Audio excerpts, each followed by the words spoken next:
Welcome to Relative, our family mess.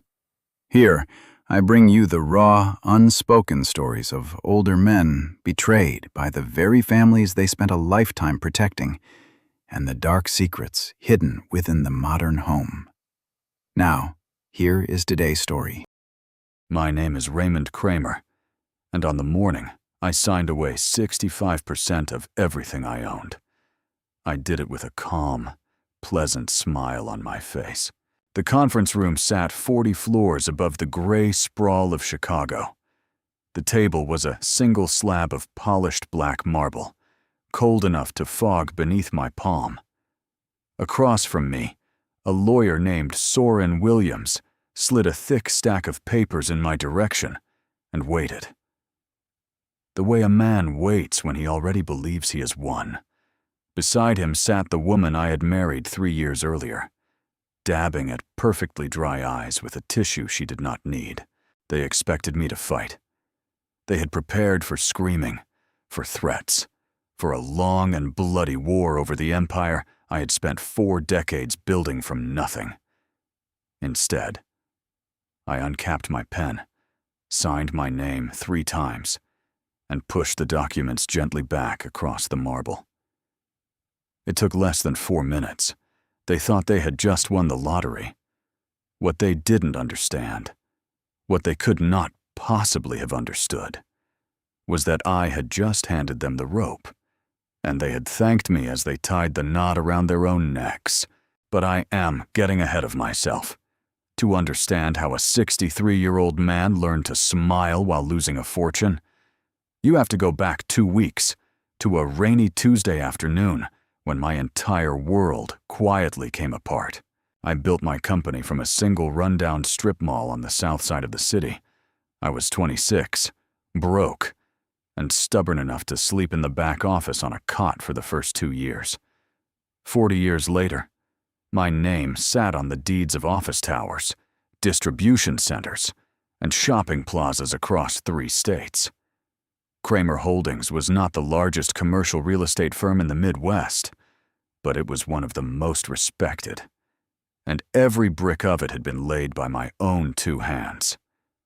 I knew the weight of a mortgage and the exact sound a building makes when it finally turns a profit, a low hum that lives somewhere behind the ribs. I knew which contractors cut corners and which ones shook your hand and meant it. These were the only languages I ever truly trusted.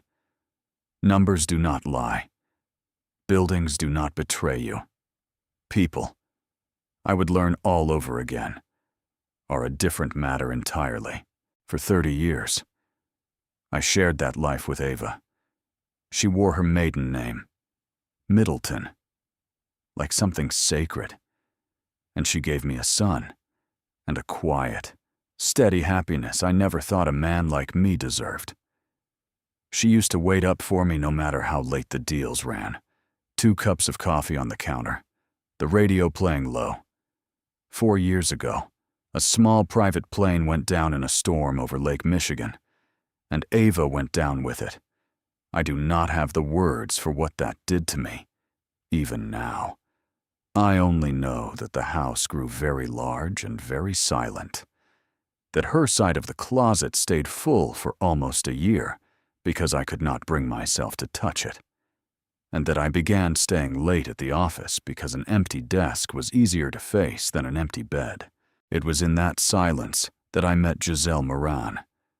She was 41, sharp and bright and warm in all the places I had gone cold. She laughed at my old stories. She remembered how I took my coffee. She told me a man should not spend his last good years grieving alone, and at 61, with my house echoing around me, I wanted very badly to believe her. Loneliness makes fools of careful men.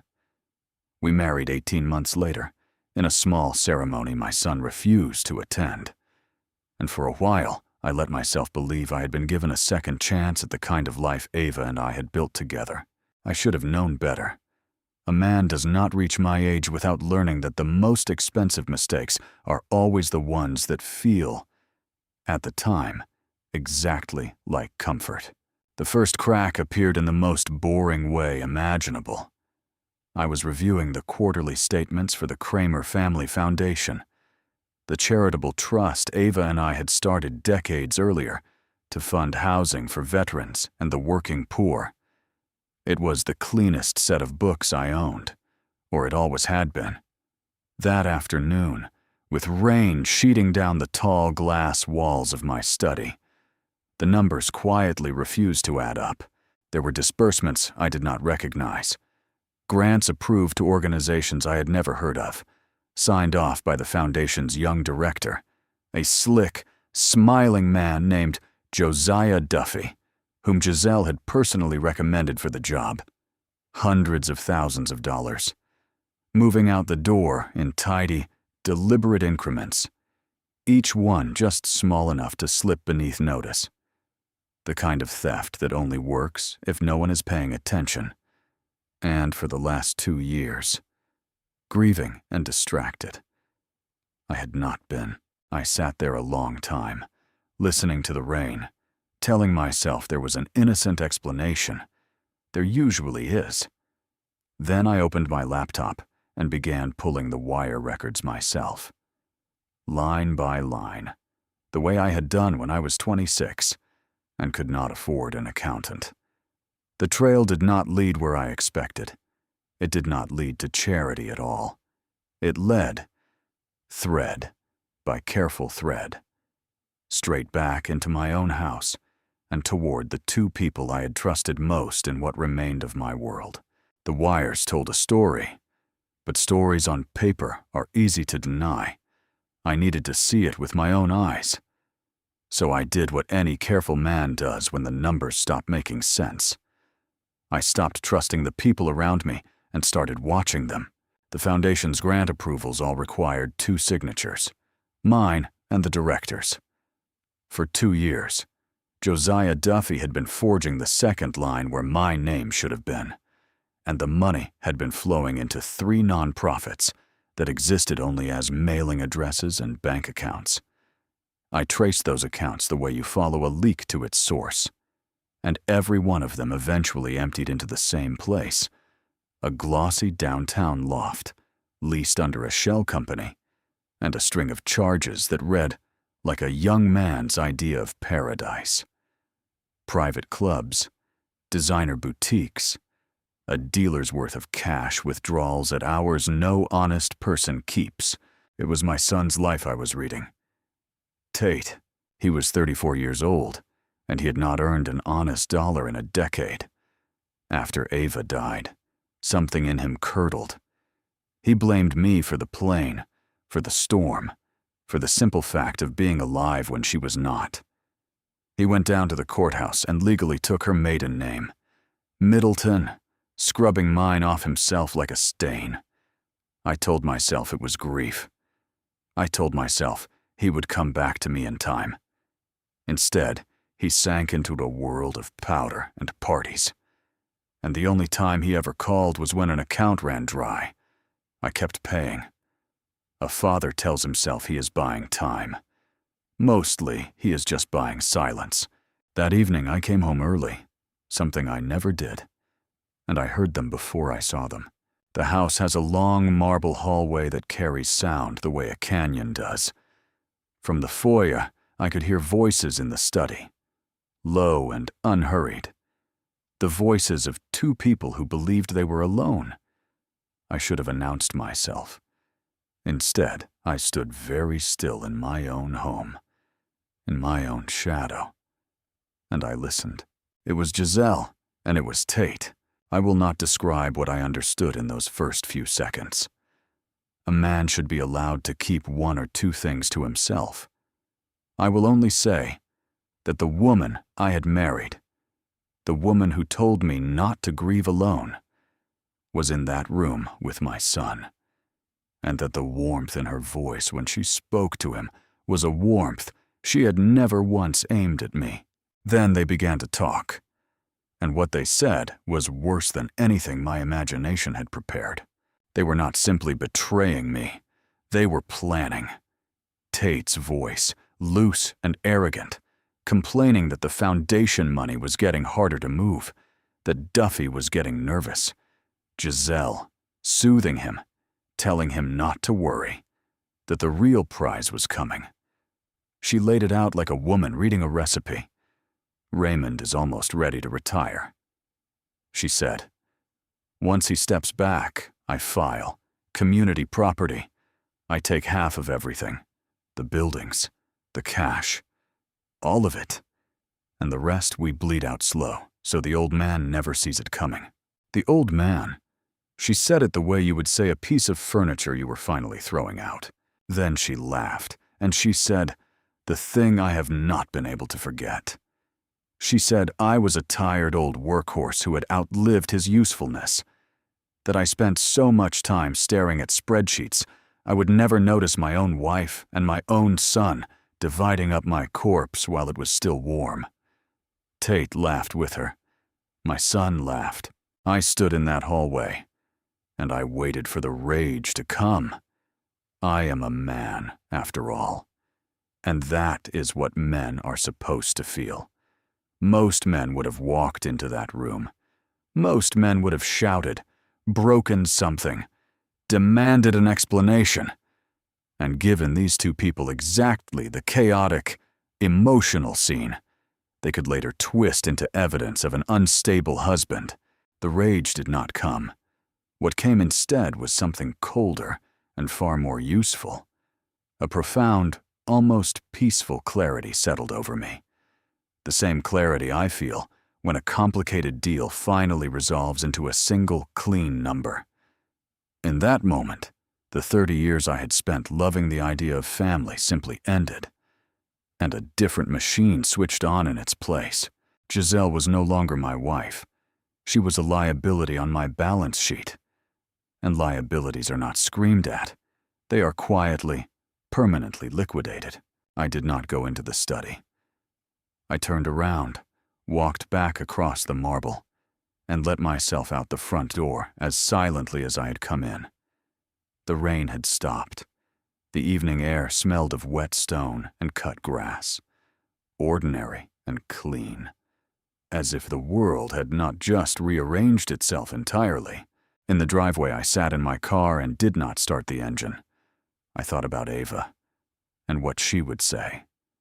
And then I thought about the only two people in this family I still had any reason to protect. My daughter-in-law, Madeline, who had married my son in good faith and had no idea what he was. And my grandson, Reed, 9 years old, who deserved to inherit something better than this rot. They were the reason I would not simply walk away. For them, I was going to make sure that when this ended, the guilty paid in full, and the innocent were left standing. I started the car. I had calls to make. There are men you call when you want to win a fight, and there are men you call when you want there to be no fight at all. Marcellus Stark was the second kind. I had known Marcellus for nearly 20 years. He was 58, soft-spoken, with the gray, unhurried calm of a man who had untangled the finances of people far more dangerous than my wife. He was not a divorce attorney. He was a forensic accountant, the kind that multinational corporations quietly retain when a problem needs to disappear before it ever reaches a courtroom. He did not advertise. He did not have a website. He answered his own phone.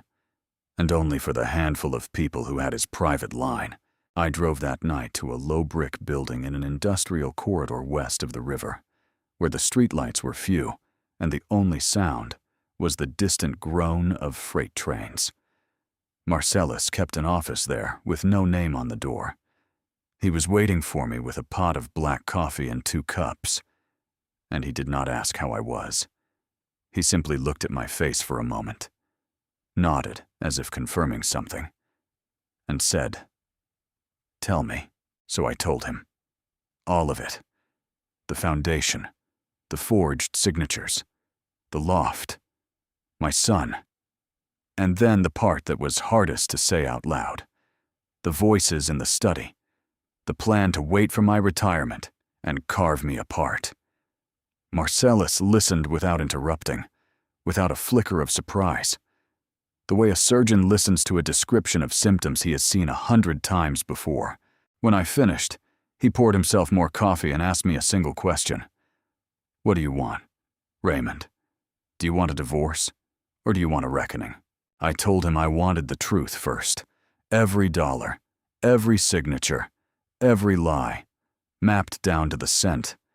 I told him I wouldn't move against anyone until I understood exactly what I was standing on, because a man who swings before he knows the ground beneath his feet is a man who falls.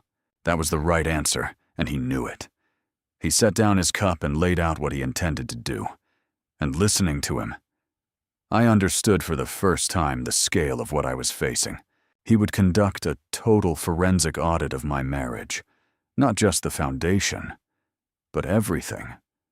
30 years of accounts, deeds, trusts, and the 3 years since I had let Giselle into my financial life. He would trace every transfer she had ever touched, identify every shell company, every forged document, every dollar that had moved without my knowledge. He would build me a complete map of the betrayal, the kind of map you could lay in front of a judge or use to make sure you never needed one. But he warned me. I needed to understand something before he started. He had seen cases like this. Wealthy man, much younger spouse, a quiet scheme that surfaces too late. And the brutal truth, he said, was that the law was rarely on the side of the man who built the fortune. We lived in a community property state, even with proof of an affair, even with evidence of theft. A court would most likely order a clean split of the marital assets. If Giselle had been clever, if she had funneled the money through corporate structures rather than her own pocket, a judge might see it not as theft at all, but as a joint investment gone bad. I would still lose half.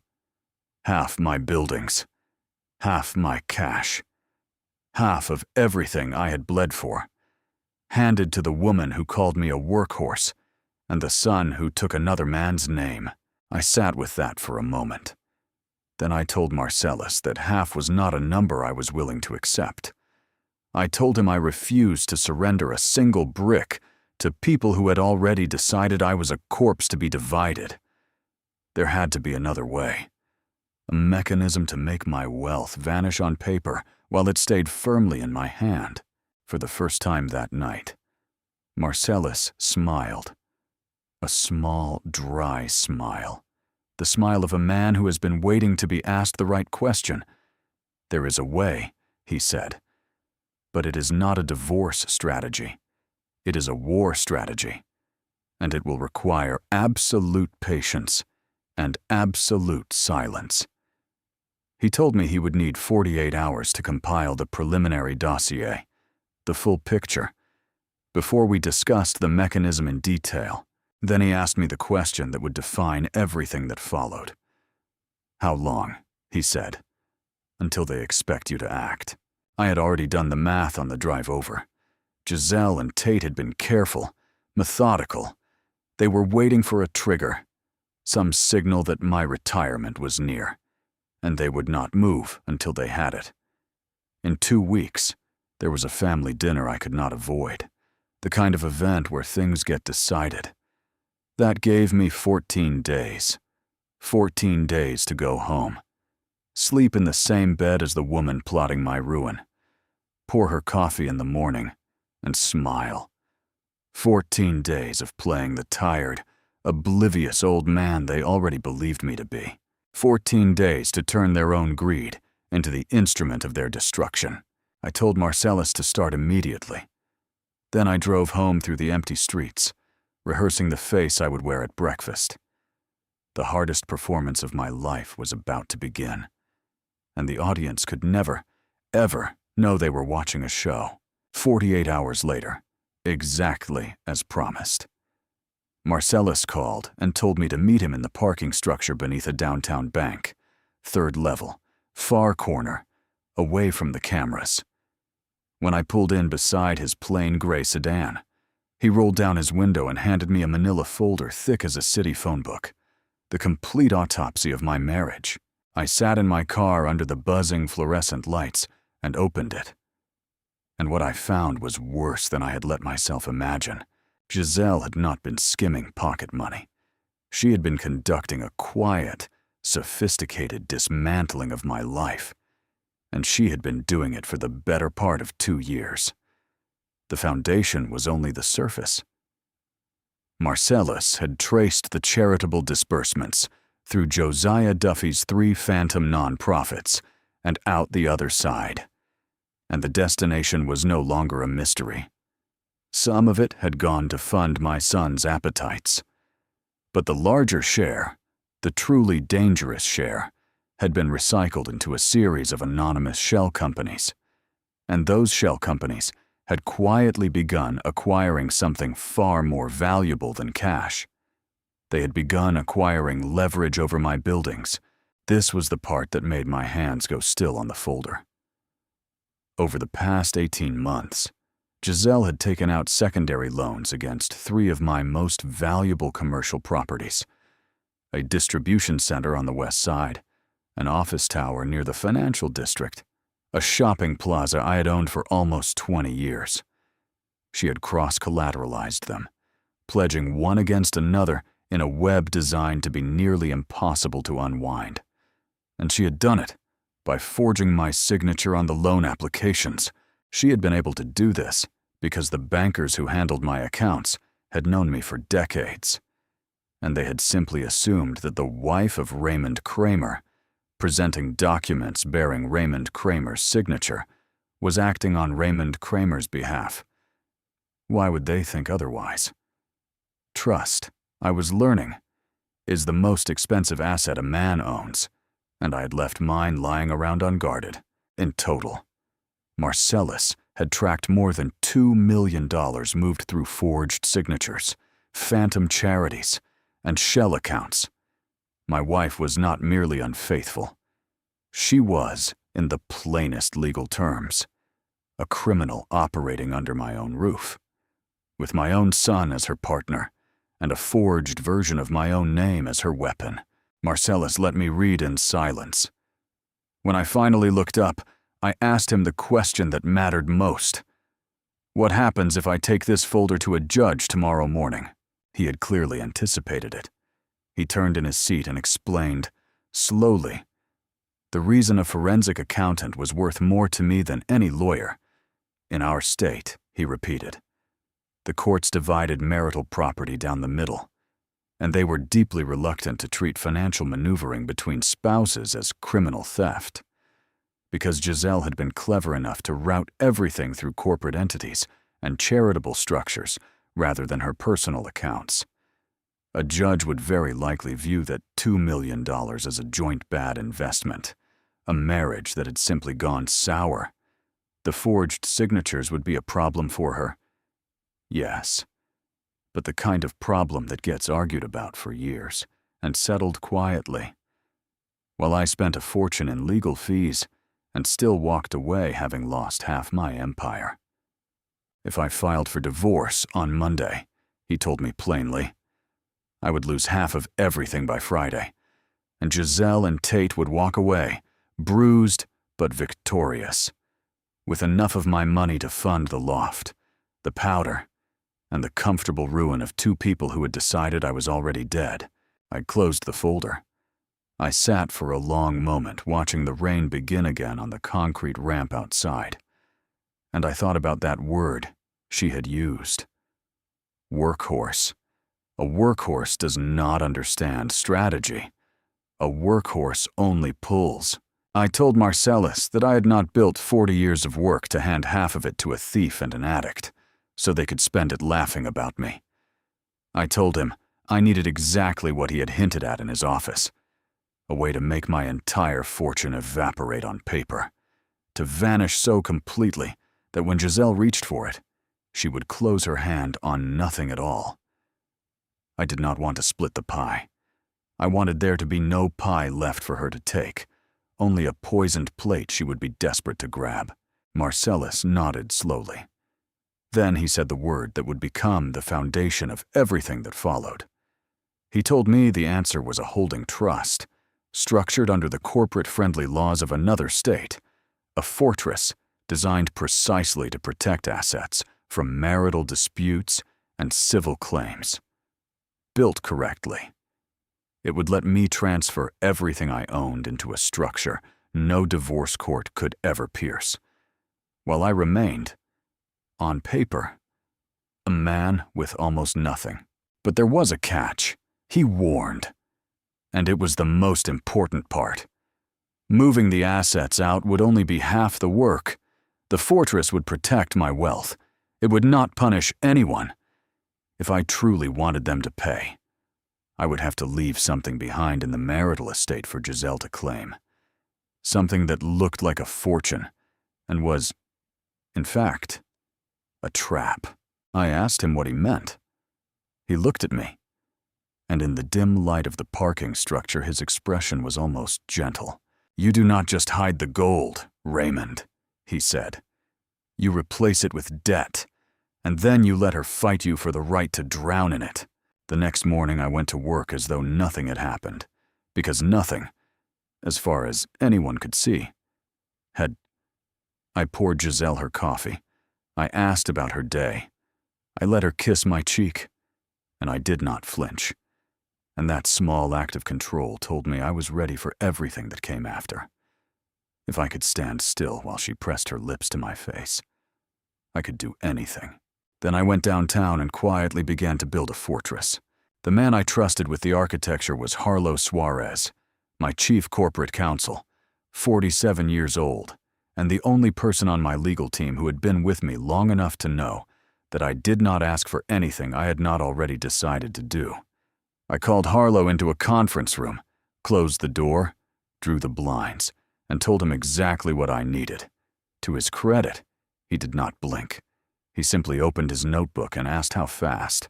2 weeks, I said. He wrote it down as if I had asked for a sandwich. The structure Marcellus and I had designed was elegant in the way that only ruthless things are elegant. We created a new entity, a private holding trust incorporated under the laws of a state, built specifically to shield assets from exactly this kind of dispute. I named it Meridian Trust, a clean and forgettable name, the sort of thing that appears on 1,000 corporate filings and invites no curiosity at all. And here was the first piece of the trap, the piece I want you to hold on to, because everyone else in this story missed it entirely. I did not make myself the owner of Meridian Trust.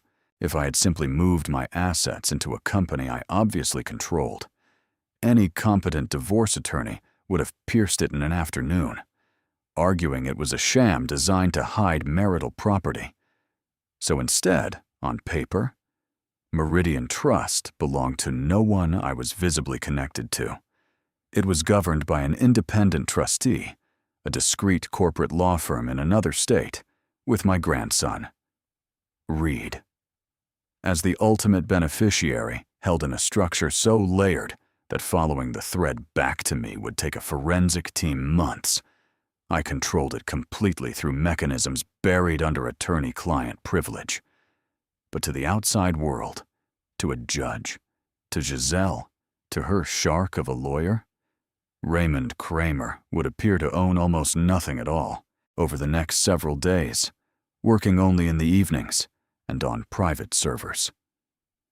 Harlow and I began moving the empire inside the walls, the office tower near the financial district, the distribution centers, the healthy plazas, the long-term leases, the vendor contracts, the trademarks, the cash reserves that mattered. One by one, the titles slid quietly out of my name and into Meridian Trust. To anyone watching, nothing changed.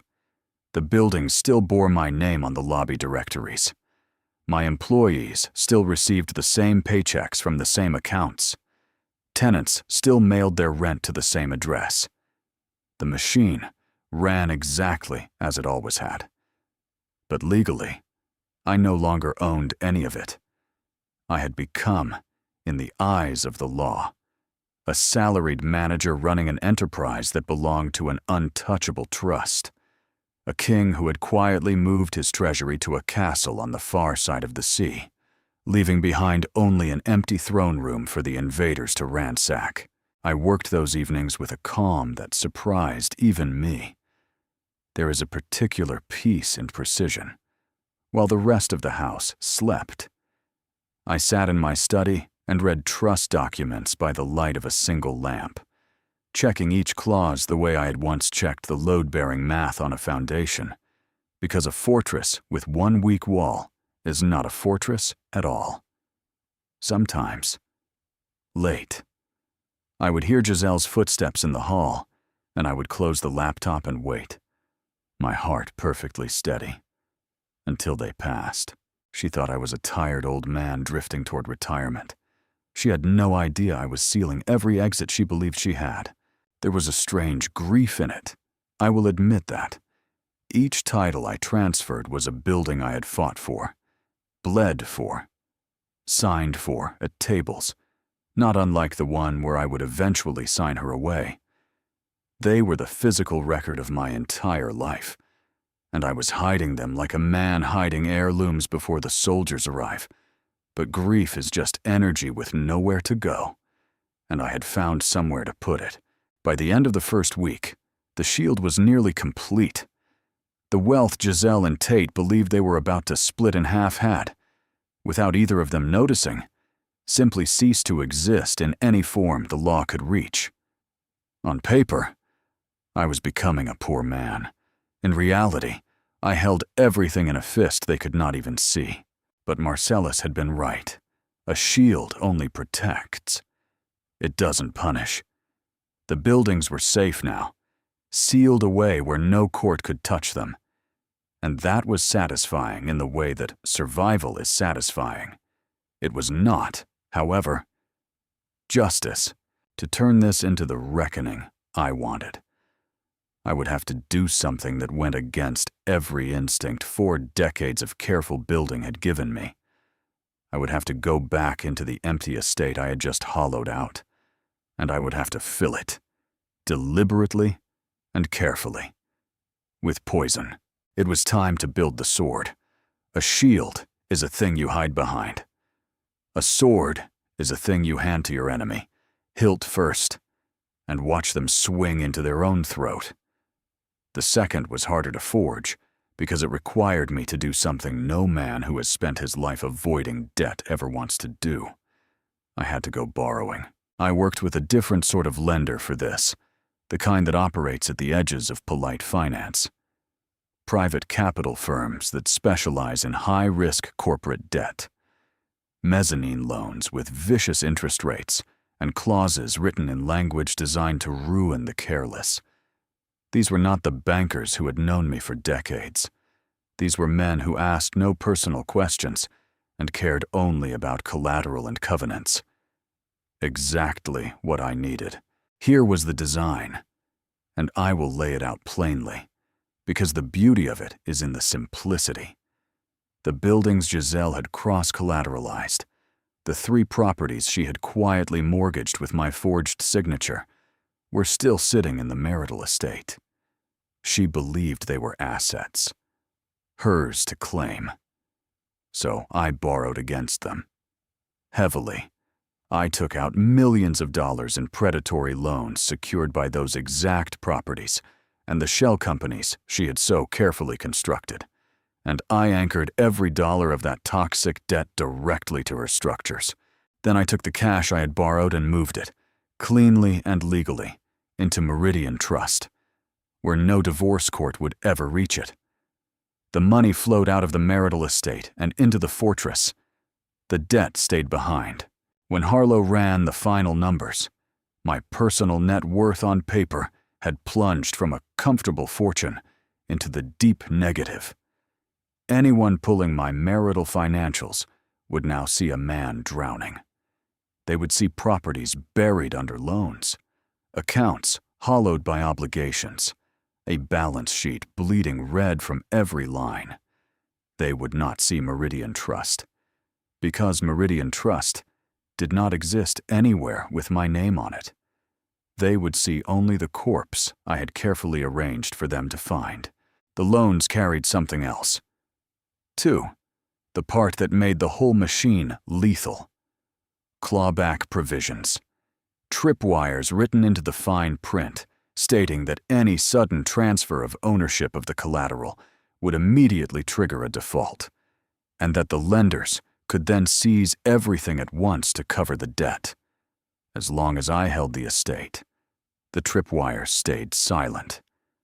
But the moment ownership changed hands, the moment, say, a divorce settlement legally transferred those properties to someone else, the entire structure would detonate.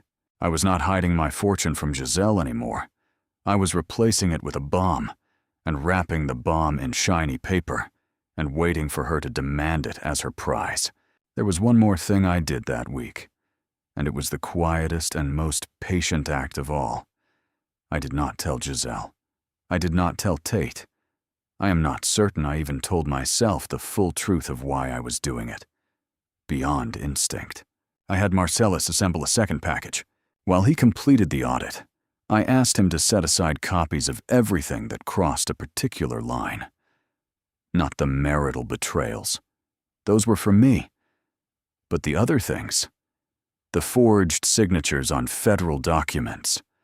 The charitable funds diverted through Josiah Duffy's phantom nonprofits, which is a crime not against me, but against the public and the government that grants charities their privileges.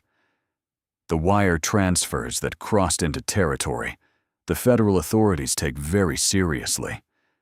Marcellus compiled it all into a clean, devastating dossier, the kind investigators dream of receiving, complete with paper trails and account numbers and the digital fingerprints of 2 people who believed they were far too clever to ever be caught. I told him to hold it, not to send it, just to have it ready, sealed and waiting, like a second sword sheathed beside the first. A divorce, I was learning, divides furniture. I was no longer interested in furniture. I wanted the kind of ending that does not get appealed. By the 10th day, the work was finished. Marcellus confirmed the final wire transfers had cleared, and Meridian Trust was fully sealed. The marital estate was now exactly what I had designed it to be, a hollow shell stuffed with debt, dressed up to look like a fortune. The joint bank statements still showed healthy balances, the predatory liens hidden beneath them like rot beneath fresh paint. Everything was staged precisely as Giselle expected it to look, a ripe, undefended treasure, ready for the taking. I closed the laptop that night and sat in the dark of my study, listening to the old house settle around me. 4 days remained until the dinner. 4 days of pouring coffee, of asking about her day, of lying beside a woman who was counting the hours until she could file. The trap was built. Now I only had to bait it, and the bait would be the cruelest part, because it would have to be a lie so tempting that her greed would override whatever caution remained. She had called me a workhorse. She was about to learn that the horse had been quietly digging a pit beneath the field, and that she had been walking toward it the entire time, smiling, certain she was the one leading me to slaughter. People imagine that the hardest part of revenge is the planning. It is not. The hardest part is breakfast. For 14 days I lived inside a performance more demanding than anything I had ever attempted. Every morning, I rose beside the woman who had called me a corpse, and I became the man she believed me to be. I complained about my knees. I grumbled about zoning boards and difficult tenants. I let my shoulders slump a little when I walked, let my voice carry the particular weariness of a man who has decided the fight is finally over. I gave Giselle the tired old workhorse she expected, served fresh every morning with her coffee, and she ate it up without once tasting the poison underneath. She was kinder to me in those 2 weeks than she had been in a year. That was the cruelest detail. now that she believed I was nearly finished, now that the finish line of my ruin was in sight. She could afford to be gentle. She touched my arm at dinner. She asked, with what looked like genuine warmth, whether I had thought about where we might travel once I retired. I told her I had always wanted to see the coast of Portugal. She smiled and said that sounded wonderful, and I watched her file the lie away as one more thing she would do without me, with my money. After I was gone from her life in every way that mattered, I slept poorly. I will not pretend otherwise. I spent those nights lying still in the dark, listening to her breathe, and thinking about Ava. My first wife had a way of knowing when something was wrong with me before I knew it myself. She would put her hand flat on my chest in the dark and say nothing. Just leave it there until my heart slowed. I found myself reaching for that memory again and again in those long nights. Because the woman beside me now would have used a hand on my chest only to feel for the moment it stopped. On the 5th night, Tate came to the house. He arrived unannounced, the way he always did, the way a man does when he still thinks of a place as a bank rather than a home. I heard his car in the drive, too fast, and I composed my face before he reached the door.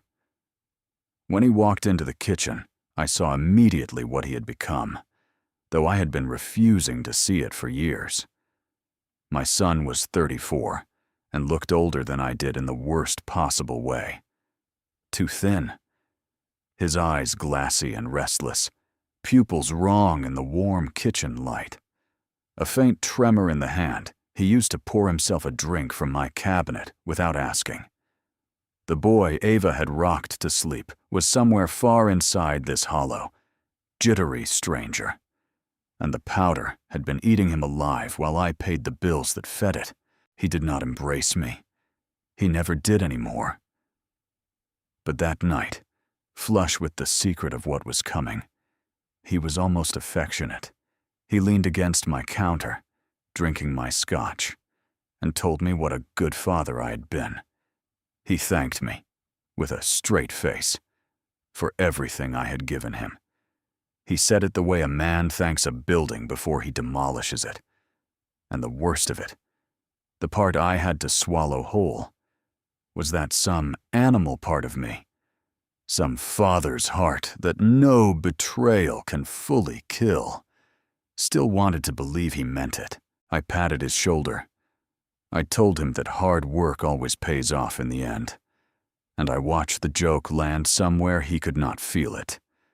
Across the kitchen, Giselle caught his eye, and the two of them shared a glance so quick and so intimate that anyone not looking for it would have missed it entirely. I was looking for it. I had taught myself to look for it, and it told me that whatever loyalty had once existed between father and son was gone, sold off in pieces, and that the only thing left to do was finish what they had started. That night, after Tate's car had roared back into the dark, I went up to the room that had been Ava's sewing room and was now just a place I kept things I could not throw away. I took out an old photograph of the three of us, Ava and Tate and me, at a lake one summer when the boy was 7 and the whole world still seemed possible. I looked at it for a long time. Then I thought about another boy, Reed, 9 years old now, with his grandmother's careful eyes, growing up in a house with a father who was disappearing and a mother who did not yet know why. That was when whatever hesitation remained in me quietly died. I was not doing this for revenge alone. I was doing it so that the rot in this family would stop with the guilty and not reach the one child who still had a chance, so that Reed would inherit a clean name and a real legacy instead of the ashes 2 thieves intended to leave behind. 4 days became 3. 3 became 1. On the morning of the dinner, I stood at my mirror, knotting my tie, and I did not see a tired old workhorse looking back. I saw a man who had finished building and was finally ready to demolish. The trap was set. All that remained was to bait it. The dinner was held at the house. In the formal dining room Ava had decorated, and Giselle had never bothered to change. I had requested it there deliberately. A man springs his trap on his own ground, where he knows which floorboards creak and which way the light falls. By 6 o'clock, the caterers had laid the long table with the good silver, and the chandelier threw a warm, generous glow over a scene that looked, to any innocent eye, like a family gathering. It wasn't. I had arranged it to be a quiet abattoir, and I was the only one in the room who knew it. They arrived together, which told me something. Giselle and Tate, stepping out of the same car, having driven from somewhere they did not name.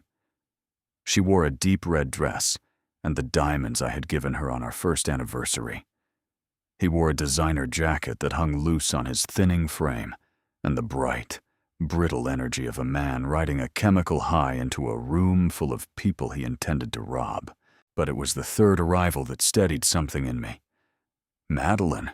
My daughter-in-law came in carrying a covered dish she had made herself, because she was the kind of person who still believed you did not show up to a family dinner empty-handed, even when the family was rotting from the inside. She was 31, soft-spoken. With tired eyes, she tried to hide behind a careful smile.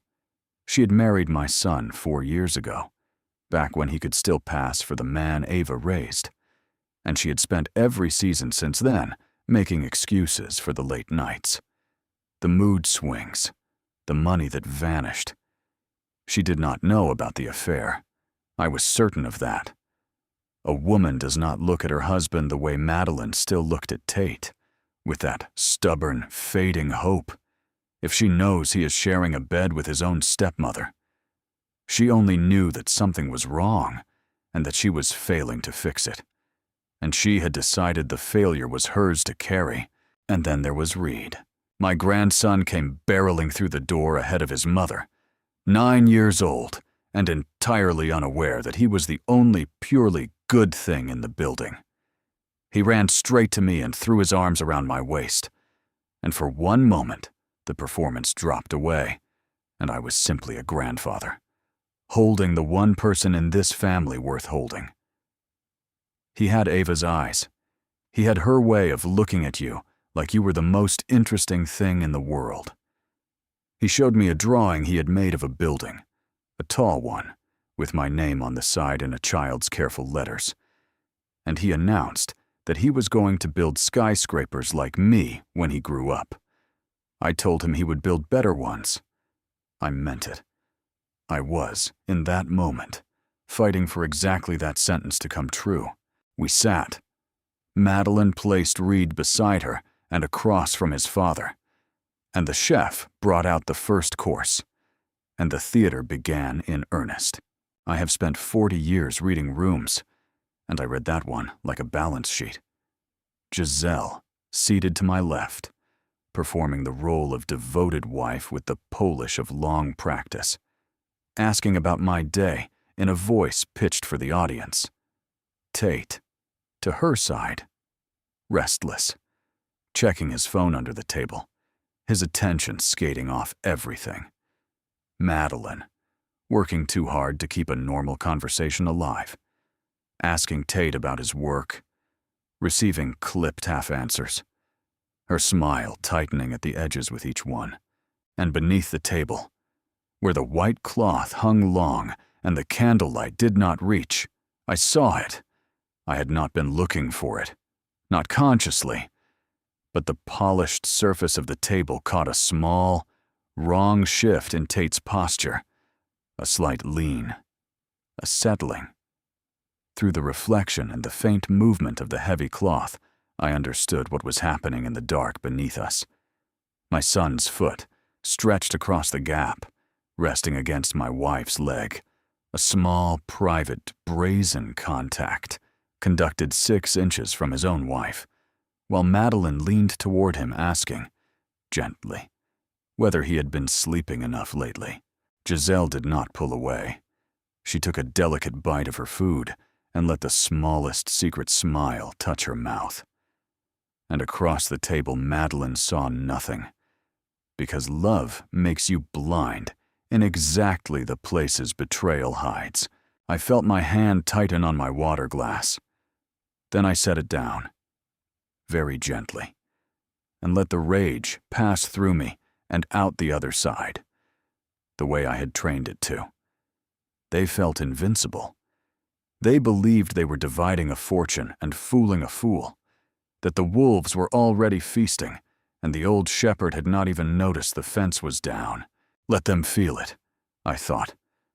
Let them grow fat and certain. It would make the next part land all the harder, because in a few minutes, when the main course was cleared, I was going to lift my glass, and I was going to tell them a single beautiful lie, and their own greed would do the rest. When the main course was cleared, I picked up a dessert spoon and tapped it gently against the rim of my wine glass. The sound was small and clear, and it cut through the table conversation like a blade through silk. Everyone turned to me. Reed, curious, Madeline, hopeful, the way she always was when a moment threatened to become pleasant. Tate, slow to focus, his attention dragging itself up from somewhere far away. And Giselle, mildly annoyed at the interruption of whatever silent conversation her body was still having with my son beneath the table. I took a slow breath, and I put on the face I had been rehearsing for 2 weeks. The face of a man laying down a heavy burden at last. Weary relief. Gratitude. The soft, sentimental glow of an old man who has finally decided to stop fighting the river and let it carry him. I told them I had an announcement. I said that after 40 years. I was tired. That I had been carrying the company on my back since before most of them were born, and that the betrayals of the market and the loneliness of the office had finally worn me down. I let my voice catch at exactly the right moment, and I saw Madeline's hand move toward mine in sympathy. I looked at Giselle as I said the next part, looked her right in her beautiful, calculating eyes, and I told her she had been right all along. That a man should not spend his last good years chained to a desk. That it was time to stop building and start living. Then I dropped it. I told them that. Effective at the end of the month, I was stepping down, retiring completely, and that I had decided to do something clean and simple with what I had spent my life accumulating. I was going to liquidate.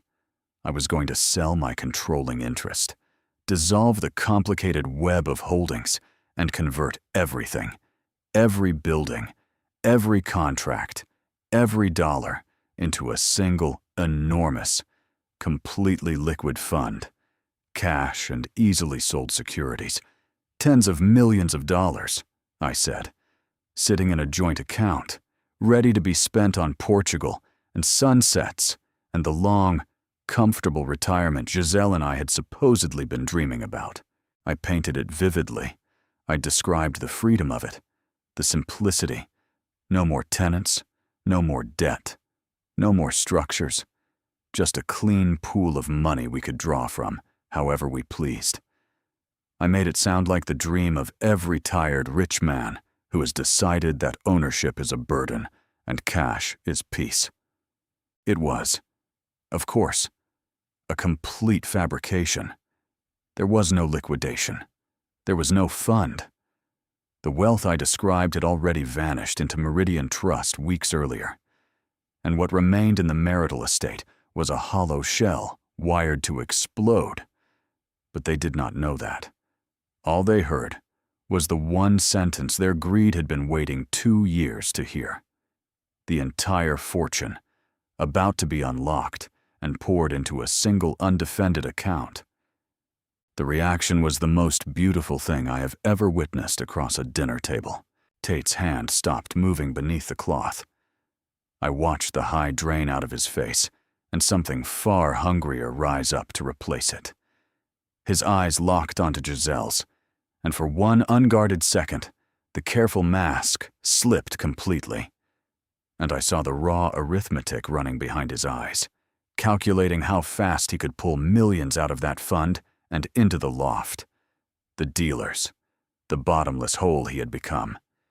He had been promised a slow bleed over years. I had just told him the artery was about to open all at once. Giselle was more disciplined, but even she could not hide it. She blinked too quickly.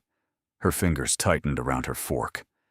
I could read the panic flashing through that sharp mind of hers, because her entire plan had been built on patience, on quietly draining real estate over time, on filing for divorce and claiming half the slow, hard-to-value empire. And now I had just announced that I was about to turn all of it into a single, soft, liquid number, the easiest kind of wealth in the world to divide, and the easiest kind to lose if I started spending it on Portugal before she could lock it down. I watched her do the math. If I converted everything to cash and began spending, the pile would shrink. She could not allow that. She needed to freeze it at its peak, legally, immediately. Before I touched a dollar, she needed to file, and she needed to file now. She reached across the table and squeezed my hand, her eyes shining with what an audience would have called love. She told me how proud she was of me. She said it was the wisest decision I had ever made. Her touch felt like cold water on my skin. But I squeezed back, warmly, and thanked her for 30 years of support she had never given. Across the table, Madeline was smiling too, a real smile, relieved that the evening had turned tender. Reed asked if Portugal had castles. I told him it did, and that someday I would take him to see them. That, at least, was not a lie. The dinner ended early. Tate practically pulled Madeline out the door, desperate to be alone with his phone. Giselle excused herself upstairs with a sudden headache, and I knew she was not going to sleep. She was going up to Pace and to make a quiet, urgent call to the most aggressive divorce attorney money could buy. I sat alone at the long table, finishing my wine in the candlelight. The bait was taken. By rushing to file, by sprinting to lock down a fortune that did not exist. Giselle was about to bolt the doors of a burning building from the inside, with herself still in it. The papers were served the very next morning, at 9:15, by a nervous young man who all but ran back to his car the moment the envelope left his hand. I did not need to open it to know what it said. Giselle had filed for an immediate, hostile divorce, citing irreconcilable differences, and she had attached an emergency motion to freeze all marital assets, to stop me from moving or spending the enormous liquid fortune I had announced at dinner. She had moved exactly as fast as I knew she would, sprinting to lock down a fortune that had already ceased to exist. Slamming a bolt across a door that opened onto a furnace, I let her lawyers set the terms. I agreed to everything. I did not contest the freeze, did not file a single counter motion, did not so much as raise my voice through Harlow. A man defending himself signals that he has something worth defending. I wanted them certain there was a treasure, and certain it was nearly theirs. The settlement meeting was scheduled for the following week, at the offices of the most expensive and aggressive family law firm in the city, 40 floors up in a tower of glass and chrome. I arrived in a tailored charcoal suit with Harlow Suarez beside me, carrying a single thin leather folder. We rode the private elevator in silence. The air conditioning in the conference room had been set to something near freezing, an old intimidation trick, and I felt perfectly comfortable in it. Giselle was already seated at the far end of a long slab of white marble, and she had dressed for the role with real artistry. Gone were the diamonds and the red dress. She wore a plain gray dress, no jewelry, her makeup soft and sorrowful. She held a crumpled tissue in one hand and dabbed at the corner of one dry eye as I entered. the very portrait of a wounded, neglected wife. She did not look at me. Looking at me might have broken the performance. Beside her sat her weapon. Soren Williams. I had heard the name long before I saw the man. Soren Williams was 50 years old and famous, in the circles where such fame is currency, for one specialty. He destroyed wealthy men. He had built a career on stripping business owners down to the studs in divorce court, on turning 30-year fortunes into alimony, and finding the precise pressure point where an aging man's pride collapsed into a quick, ruinous settlement. He wore an expensive suit and the relaxed, predatory ease of a man who had already decided how the afternoon would end. He looked across the marble at me, the way a butcher looks at livestock. He did not stand to shake my hand. He did not offer pleasantries. He let the silence stretch for exactly the right number of seconds. And then he slid a thick, leather-bound document across the cold marble toward me and launched into a speech he had clearly delivered 100 times before. His client, he said, had endured 3 decades of profound emotional neglect. While I built my empire, while I chased deals and slept at the office, Giselle had been left alone in a cold and loveless marriage, reduced to an unpaid caretaker for a man who loved buildings more than he had ever loved her. He spoke of her sacrifice, her loyalty, the years she would never get back. It was a beautiful piece of fiction, performed with conviction, and it omitted only the small detail that the woman beside him had spent the last 2 years sleeping with my son and forging my name to drain my accounts. Giselle produced a small, perfectly timed sniffle. I almost admired it. Then Soren tapped his heavy gold pen on the front page of the document and named his number. In light of my announced intention to liquidate everything into a single accessible fund, his client was prepared to be reasonable. She would accept 65% of the total marital estate, 65% of the tens of millions I had described at dinner, the cash, the securities, the freedom. He emphasized the liquid figure, rolling it across his tongue like a man tasting wine, and then came the threat. Because men like Soren cannot resist the threat. If I chose to fight, he said, he would make it ugly. He would drag my name through a public trial. He would subpoena my company records, expose my supposed financial mismanagement to my board and my partners, turn the careful private life of Raymond Kramer into a spectacle. He believed, as men like him always believe, that the fear of humiliation would crack me open and spill out a quick surrender. I let it all wash over me like rain on stone. I looked past him, at Giselle, and I caught the tiny, involuntary twitch at the corner of her mouth, the smile she was fighting to suppress. She thought she had cornered me. She believed her preemptive strike had sealed every exit. I pulled the heavy document toward me. I opened the cover and let my eyes move slowly down the first page of dense legal language. The boilerplate, the definitions, the careful architecture of my supposed ruin. Beside me, Harlow Suarez sat utterly still, his hands folded, betraying nothing. We had prepared for this room. In truth, we had built it. I reached into my jacket and drew out my fountain pen, the same silver pen I had used to sign my very first lease 40 years ago. And I uncapped it. I did not ask a single question. I did not raise one objection. I did not try to negotiate that obscene 65% down to something a reasonable man might accept. I simply pressed the nib of the pen to the heavy paper and signed.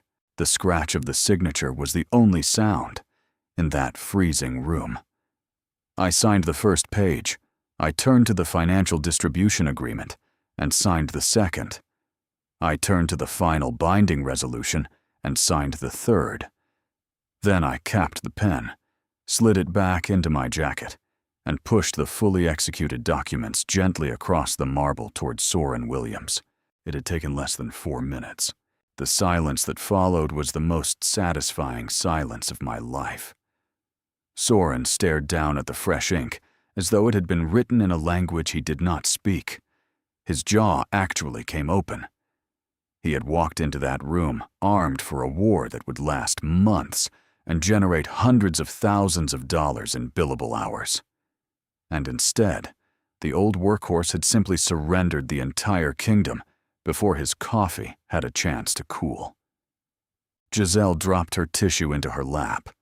The wounded wife performance evaporated in an instant, replaced by something raw and confused. She looked at Soren, then at me, then back at Soren, searching his face for confirmation that they had just won. Soren flipped frantically back through the signed pages, checking the ink, perhaps half suspecting some trick, some disappearing die.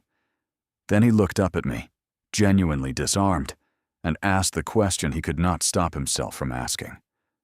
Why was I not fighting to protect the fund? I looked him dead in the eye, and I gave him a warm, gentle smile. I told him that Giselle deserved exactly what she had earned after all these years. Every cent of it. Then I stood, buttoned my jacket, wished them both a pleasant afternoon, and walked out of that glass room without looking back. Harlow followed with his thin leather folder. If I had stayed 1 moment longer, I think I might have laughed. And laughter would have been a mistake. They needed to leave that room believing they had buried me. Now let me tell you what they actually signed, because this is the heart of it. And I want it to be clear. A divorce settlement is a long document, and most of it is boilerplate that aggressive attorneys skim in their hurry to reach the numbers. Soren Williams was a divorce lawyer, a brilliant, vicious one, but a divorce lawyer all the same. He hunted for hidden cash.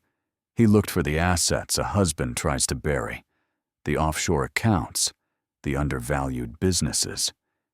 He did not look, because it never once occurred to him to look, for manufactured debt. Nobody hides debt. Debt is the thing you run from, not the thing you smuggle into an agreement. 2 days before that meeting, during a routine exchange of preliminary drafts between our offices, Harlow had embedded a single microscopic addendum deep in the preamble, in the dense definitional language no one ever reads. It was written in impenetrable corporate legalese, deliberately dull, deliberately easy to skip, and all it did was redefine the term marital estate. It stated that the marital estate explicitly included all current undisclosed liabilities and mezzanine debt anchored to any corporate entity affiliated with the parties' holdings. Giselle had just demanded 65% of the marital estate, and by signing, she and her famous shark had legally bound her to 65% of everything that estate contained, including the millions in toxic, predatory debt I had quietly wired to her shell companies and cross-collateralized buildings.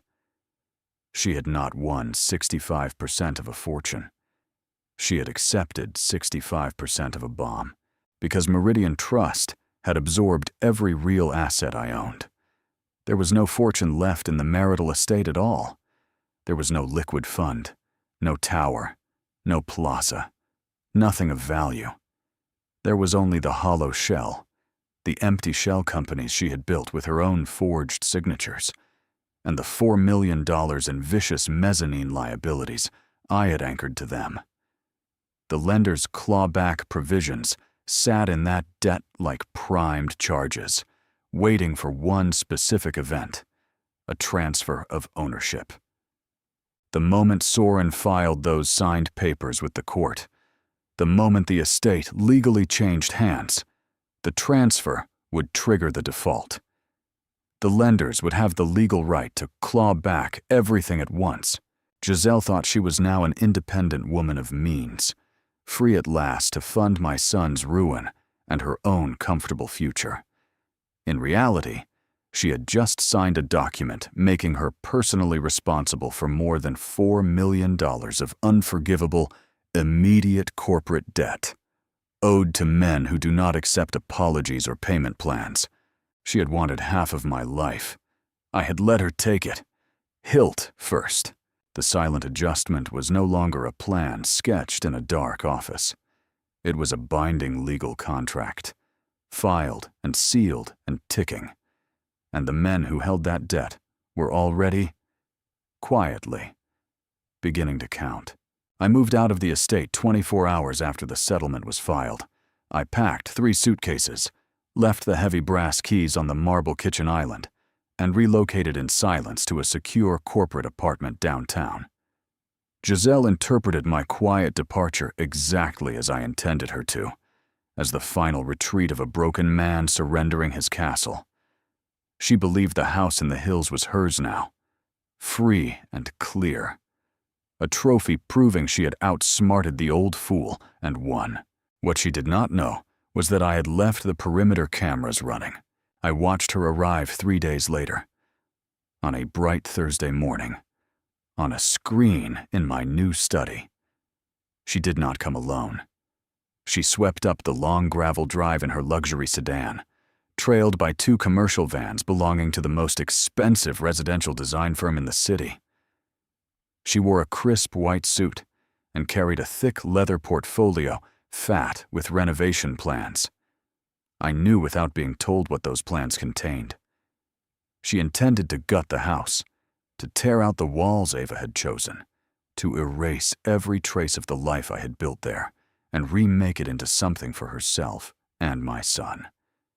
She climbed out of her car with the posture of a queen surveying conquered land. The lead designer hurried out to meet her, arms full of color swatches and laser measures, eager to indulge whatever she desired. They walked together up the wide brick path toward the double oak doors, and I watched Giselle reach into her handbag for the keys I had left behind. She never got to use them. As she reached the top step, her stride faltered and stopped.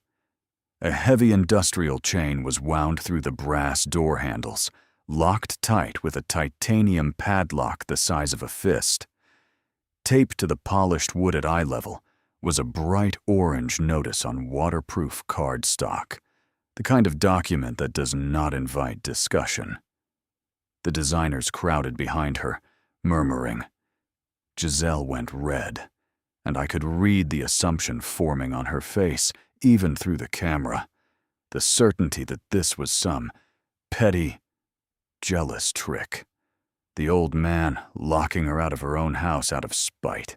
She spun around to send the contractors for bolt cutters, and before she could open her mouth, a man stepped out from the shade of the oak by the garage. He was not one of mine, and he was no ordinary security guard. He wore a sharp gray suit and carried a black leather briefcase, and he walked toward her with the unhurried calm of a man for whom this was simply Tuesday. His name was Piper Johns, and he was a senior asset recovery agent representing the consortium of private lenders, the men who held the toxic debt Giselle had so eagerly accepted. He had come to collect. He asked the designers, politely, to return to their vans. He told them this was a private legal matter concerning the immediate foreclosure of the property.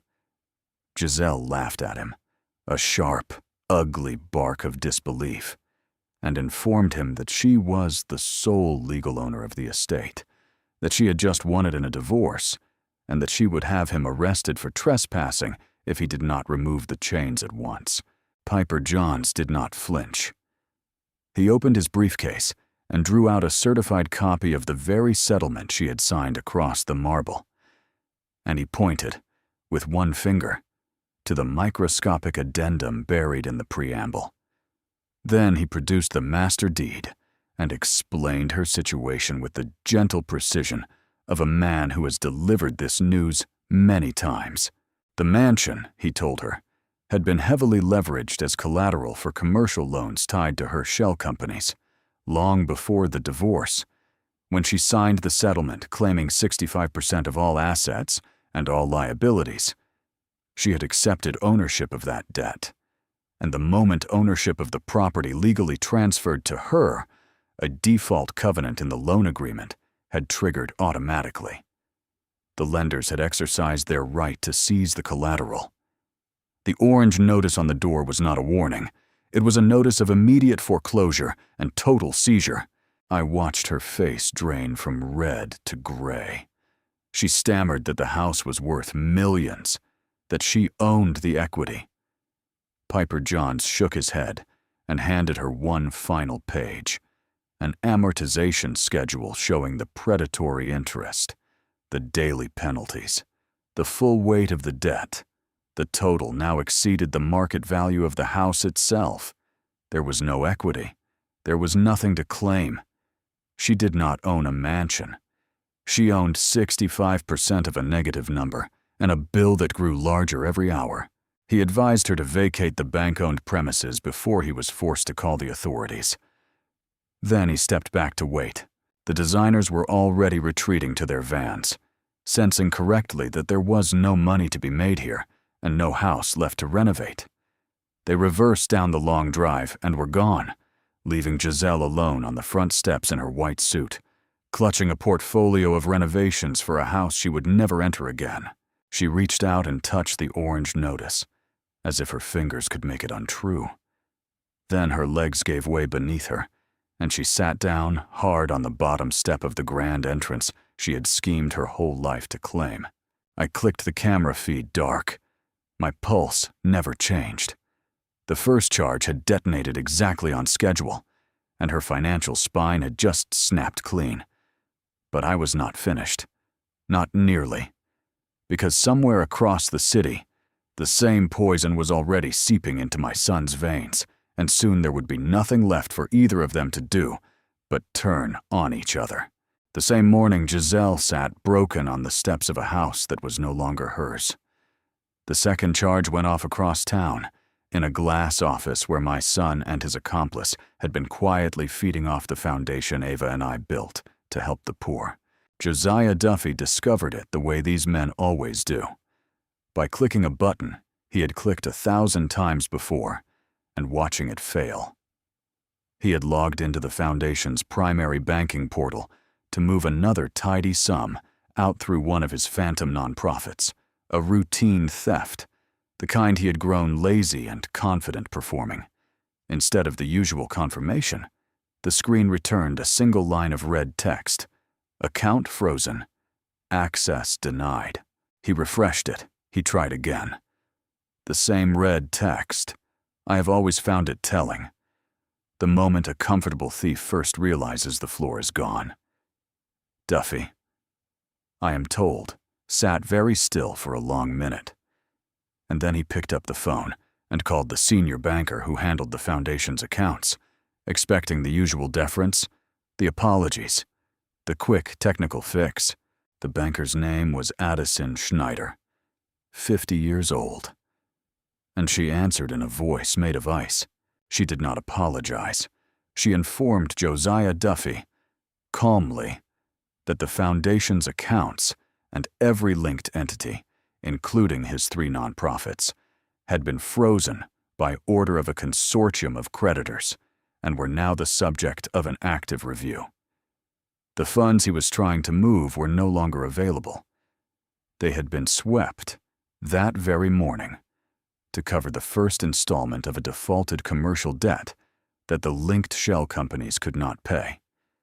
When he raised his voice, when he insisted there were hundreds of thousands of dollars in those accounts, she confirmed coolly that there had been, until midnight, and that there no longer were. What Duffy understood in that moment, and what made the sweat start at the back of his neck, was not merely that the money was gone. It was that a frozen account invites scrutiny. And scrutiny was the one thing a man who had forged federal charitable documents could not survive. He had built his comfortable little crime on the assumption that no one was watching. Now someone clearly was, and he had no way of knowing how much they had seen. He hung up on Addison Schneider and, I would later learn, spent the rest of that day shredding what he could and booking a flight he was too frightened to actually take. But the man I was truly watching for was Tate. My son did not keep careful books. He did not log into portals or read statements. Tate experienced the collapse the way an addict experiences any sudden loss, as a wall slamming down between him and the thing he needed. The loft's autopay bounced. His cards began to decline. The dealer who had extended him easy credit on the strength of his stepmother's promises suddenly wanted cash he did not have. The river of money that had flowed to him for 2 years, laundered through a charity meant for veterans, simply stopped. All at once, with no explanation he could understand.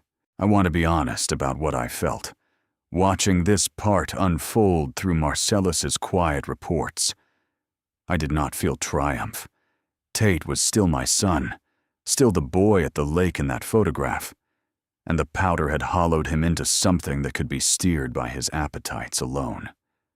There was a grief in watching the trap close on him, a grief I will carry for the rest of my life.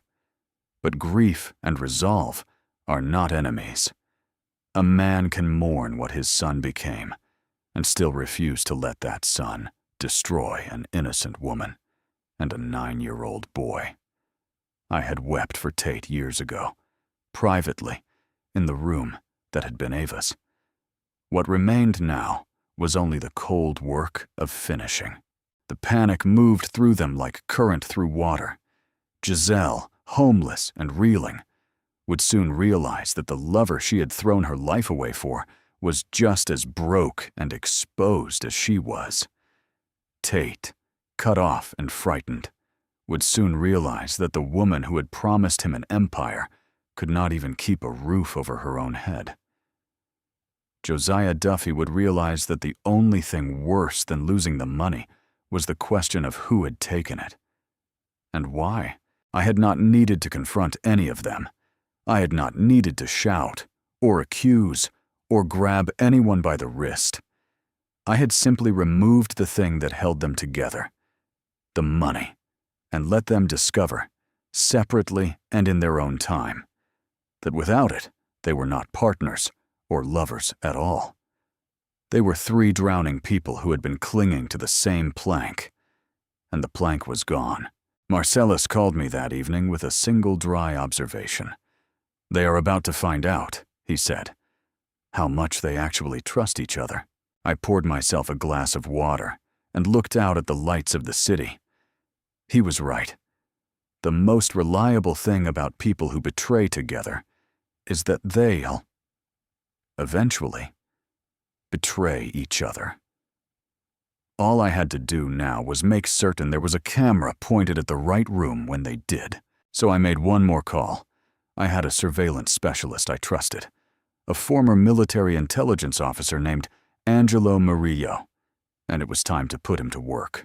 Angelo Murillo had spent 20 years in military intelligence before the private sector learned what he was worth. He was 49, quiet, and entirely without sentiment about the things people do when they think no one is watching. I gave him a single instruction: find out where my wife and my son go when their world comes apart, and have a camera there when it does. He did not ask why. Men like Angelo never do. It took him 2 days. The collapse drove Giselle and Tate together exactly as I had known it would. 2 desperate people with no one left to turn to but each other. And Angelo was parked across the street in an unmarked van the afternoon Giselle finally cornered my son in the glass-walled office of his failing startup. He had directional microphones and a telephoto lens, and he captured every second of it in clean, silent, damning detail. I watched the footage that same evening, alone in my apartment. The way a man watches a building he condemned finally come down. Giselle arrived in the clothes of her ruin. The crisp white suit was gone. She wore something wrinkled and gray, her hair undone at the roots. The polish of the conqueror scrubbed away by a week of phone calls that ended in dial tones.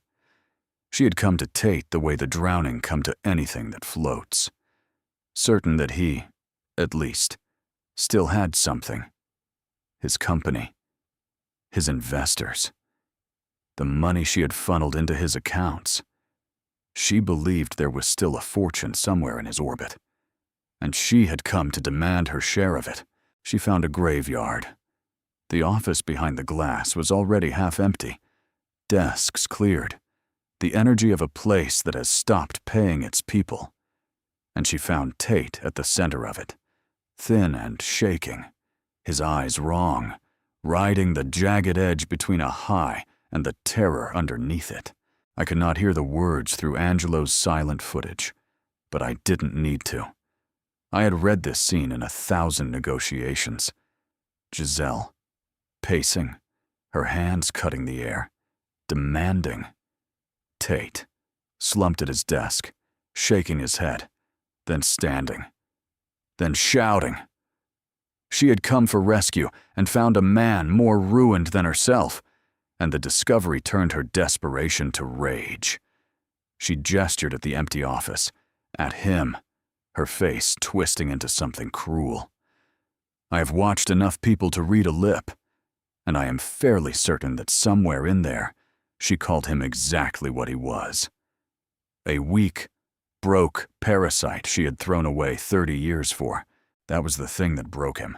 Whatever was left of Tate, hollowed by the powder and cornered by the collapse, could not absorb it. I watched my son's face contort, watched him cross the small office in 3 fast steps, watched him grab Giselle by the shoulders and shake her. She slapped him. Hard. And for one terrible instant, the 2 people who had conspired to gut me stood locked together in pure mutual hatred. The affair curdled completely into something feral. Then Tate shoved her. Not a controlled push. The wild, full-strength shove of a man who has lost the ability to choose his actions. Giselle's heel caught the edge of the rug, and she went down backward, hard, into a glass side table that shattered beneath her. She landed among the broken pieces and did not get up right away, and my son stood over her. He did not reach down to help. He did not step back in horror at what he had done. He simply stood there, chest heaving, staring at the woman bleeding on the floor with an expression of total, exhausted hatred. Then he turned away from her entirely, as if she were furniture. And that small turning away told me everything about what he had become. I stopped the footage there. I sat for a long moment in the quiet of my apartment, and I will not pretend the image of my son did not cost me something. There is no satisfaction a father can take in watching the boy he raised reduced to this. But beneath the grief, the strategist in me had already recognized what I was holding. This was not merely a sad and ugly scene.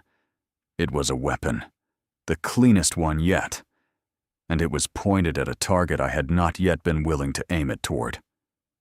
Because there was one person left in this family who still didn't know the truth. One person who deserved it more than anyone, and who would be hurt by it more than anyone. Madeline, my daughter-in-law, had spent 4 years defending a man who had just shoved his own mistress through a glass table. A man who was sharing a bed with the woman she called her stepmother-in-law. A man who would have let her go down with the rest of them out of pure neglect. I had protected her by keeping her in the dark, but I was beginning to understand that the dark was not protection at all. It was only a slower kind of harm. Angelo sent me the encrypted file with a single line attached. He asked whether I wanted him to keep watching, or whether I had what I needed. I typed back 2 words. I have it.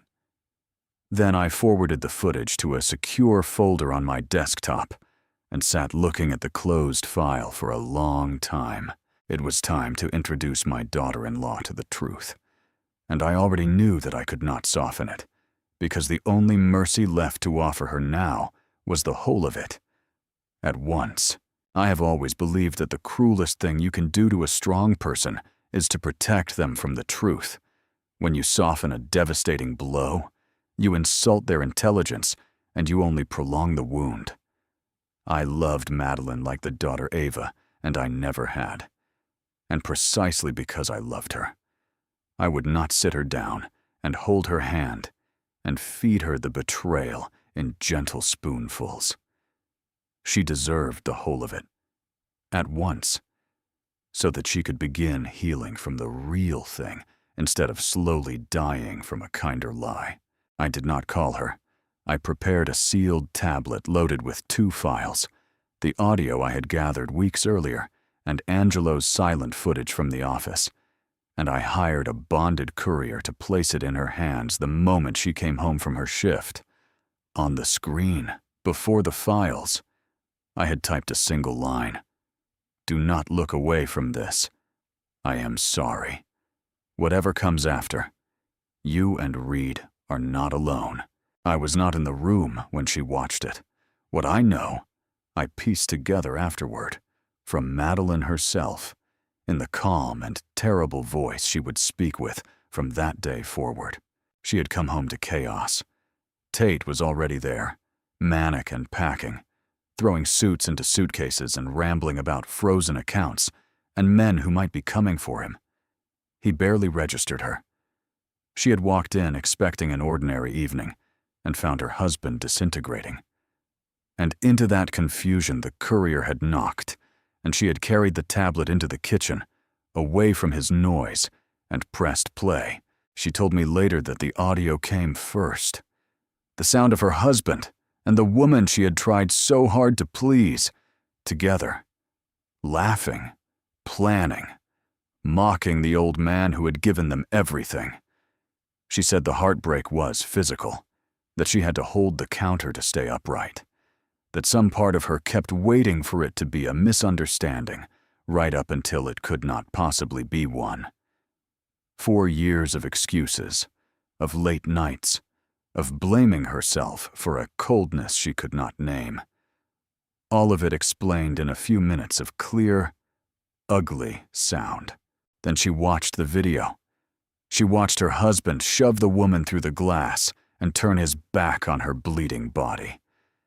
And she told me that when the screen went dark, she saw her own reflection in it, and that her tears had already stopped. This is the part I want you to understand, because it is the part that redeemed everything that followed. Madeline did not collapse. She did not run down the hall screaming, did not demand apologies, did not give Tate the satisfaction of her grief. The gentle, hopeful woman who had married my son simply went quiet, and in that quiet, something far older and stronger took her place. She had a son sleeping upstairs. She had a child to protect from the wreckage of 2 men, her husband and the family he came from. And protection, she understood now, was not the same as patience. She set the tablet down on the counter. She walked to the front door and engaged the deadbolt, slid the chain, and then, deliberately, removed the interior key from the lock and slipped it into the pocket of her scrubs. Then she walked back down the hall and stood in the doorway of the bedroom, where her husband was still frantically zipping his suitcases, still talking about airports and banks and the agents he was certain were coming. He grabbed his luggage and turned to leave, and found her standing in the only doorway out. Perfectly still, she did not raise her voice. She told me she felt no urge to. She simply looked at the sweating, shaking stranger who had been her husband, and she told him he was not going anywhere tonight. The door was locked. The key was gone, and the reckoning he was so desperate to outrun had just walked into his own bedroom, wearing the face of the woman he had spent 4 years deceiving. I learned all of this later, and when I did, I felt something I had not felt since this whole ruin began. Not satisfaction, something closer to awe, and to a strange, fierce pride. I had spent weeks engineering the downfall of the guilty with money and law and patience. And here was Madeline, with nothing but the truth and a locked door, doing in one evening what it had taken me an entire campaign to do, refusing to be a victim, choosing, instead, to be the one standing in the doorway. She had married into this family. She did not share my blood. But watching her become, in a single night, exactly the kind of person who protects what matters at any cost, I understood something I had been too proud to see. The blood was not the point. It had never been the point. Loyalty was the point. And the only loyal person left in the wreckage of the Kramer family was a daughter-in-law who owed us nothing and was choosing, even now, to fight for the one innocent child we all shared. Reed had a mother who would not break. Whatever else I had failed to protect, I had not failed to protect that. And as I sat alone that night, I made a quiet decision about the future that had nothing to do with revenge and everything to do with the boy who wanted to build skyscrapers. But that decision would have to wait. There were still 2 thieves to finish, and the net I had set weeks ago was about to close. A man does not build an empire by locking the front door and leaving the back one open. I had sealed my assets and baited my trap. But I knew Giselle was not the kind of woman who would simply sit on a foreclosed step and weep forever. She had spent 30 years in the social world of this city. She knew lawyers. She knew which dinners to attend and whose hand to shake. If I left her a single avenue to competent legal help, she would find it. And a clever enough attorney might begin to pull at the threads of what I had done. So weeks earlier, while I was still building the fortress, I had quietly closed the back door too. Giselle reached for it the day after the foreclosure, sitting in her car with nowhere left to go, and dialed the one number she was certain would save her. Soren Williams, her shark. The man who had sat across the marble and demanded 65% of my life with such confidence. The line rang 3 times before he answered. And when he did, she did not bother with hello. She poured it all out at once. The chains on the door, the foreclosure agent, the frozen accounts, the impossible debt. She demanded that he file immediately, that he sue me for fraud, that he drag me before a judge and force me to unwind whatever I had done. She was still operating on the belief that my maneuvering had been some clumsy, illegal trick that a sharp lawyer could pierce in an afternoon. The silence on the other end of the line was absolute. And when Soren Williams finally spoke, the smug confidence she had paid so dearly for was simply gone. His voice was tense, cold, and entirely detached. He told her, flatly, that he could no longer represent her in any capacity whatsoever. She thought he was joking. She reminded him that she was his client, that he had just won her a settlement. And Soren corrected her with the careful precision of a man protecting his own license. Their professional relationship, he said, had ended the moment the divorce settlement was signed and filed. He was no longer her attorney. He was, in fact, now barred from ever advising her again. Then he explained why, and this is the part I had engineered with particular care. 24 hours after the settlement was finalized, Soren's prestigious firm had received a remarkably lucrative inquiry from a corporate entity based out of state. The entity was Meridian Trust. The trust was seeking exclusive counsel for a series of complex commercial acquisitions, and it had offered the firm's senior partners a staggering upfront retainer simply to secure their services for the coming year. The partners had accepted within the hour. They had no idea, when they signed, that Meridian Trust was the very entity holding the debt that had just destroyed their colleague's client. By the time anyone connected the dots, the conflict of interest was absolute and irreversible. Soren's firm could not possibly represent a client in an action against a corporation that was paying it a fortune in retainer. If Soren so much as offered Giselle a word of advice about her bankruptcy, He would be disbarred and his firm exposed to ruin. He told her, bluntly, that she was now legally radioactive. He told her never to call his private line again, and he hung up. But I had not stopped with Soren Williams. In the weeks before the divorce, working through Harlow and the resources of the trust, I had identified the 15 most aggressive high-net-worth litigation firms within 200 miles. The precise firms a woman like Giselle would think to call, and one by one, through Meridian Trust, we had approached every single one of them with a modest, attractive consultation retainer to review future commercial matters. It cost the trust the better part of $1 million. It was, I believe, the finest money I have ever spent. Every firm accepted the easy fee and signed the standard conflict waivers. I had quietly purchased the silence of the entire top tier of the city's legal community. Giselle spent the next several hours in that hot car, calling every powerful lawyer she had ever shaken hands with, the men she had dined with, the women she had hosted in the home she no longer owned, and every call ended the same way.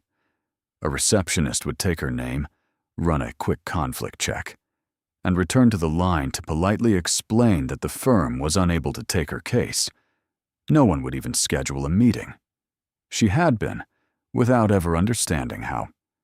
Completely and silently blacklisted from every firm that might have saved her. The walls of the prison I had built were closing in, and she could not even see them. Her accounts were frozen. Her house was gone. Her lover was as broke and dangerous as she was. And now the entire machinery of the law, which she had been so certain she could wield against me, would not return her calls, with nothing left. She finally drove to a municipal legal aid clinic in the poorest district of the city, took a numbered ticket from a red plastic dispenser, and sat for 6 hours in a fluorescent waiting room among the people she had spent her whole life avoiding. When she finally sat across from an exhausted public defender and tried to explain the holding trusts and the mezzanine debt and the shell companies, the young man simply stared at her, handed her a stack of standard bankruptcy forms, and told her to fill them out as best she could. She walked out clutching cheap paper. The legal evaporation was complete, and the federal government, I knew, was about to take its turn. Madeline could lock the doors of her home, but she could not lock a man inside his own panic. And sometime in the small hours, Tate broke a rear window with a lamp and fled into the dark like the coward he had become, leaving his wife and his sleeping son behind without a backward glance. He did not run to me. He did not run to Giselle. He ran for the one thing his ruined mind still believed could save him: escape. He had one card left, and it was the worst possible card a desperate man could play. In the wreckage of his startup, there was a single account the lenders had not yet frozen, a payroll tax escrow holding $50,000, money his company had withheld from its employees' paychecks to remit to the federal government. It was not his money. It had never been his money. It belonged, in the most literal sense, to the United States Treasury, sitting in trust until it was paid. And in his panic, Tate decided to take it. He understood, somewhere beneath the chemicals and the fear, that emptying a federal tax escrow for personal use was not a civil matter. It was not a messy divorce or a corporate bankruptcy. Stealing payroll taxes is a direct offense against the federal government, the kind of crime that turns a man's troubles from a lawsuit into an indictment. But he had convinced himself that if he could simply get on a plane, get to a country that would not send him back, the consequences would never reach him.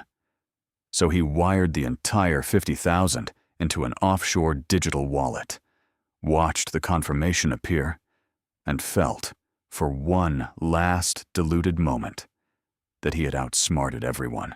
He took a cab to the international terminal near midnight and used the stolen money to buy a one-way first-class ticket to a small island nation famous for its complicated extradition laws.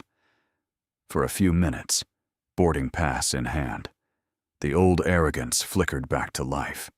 He believed he was walking away from the rubble, leaving Giselle to take the fall while he vanished into the sun.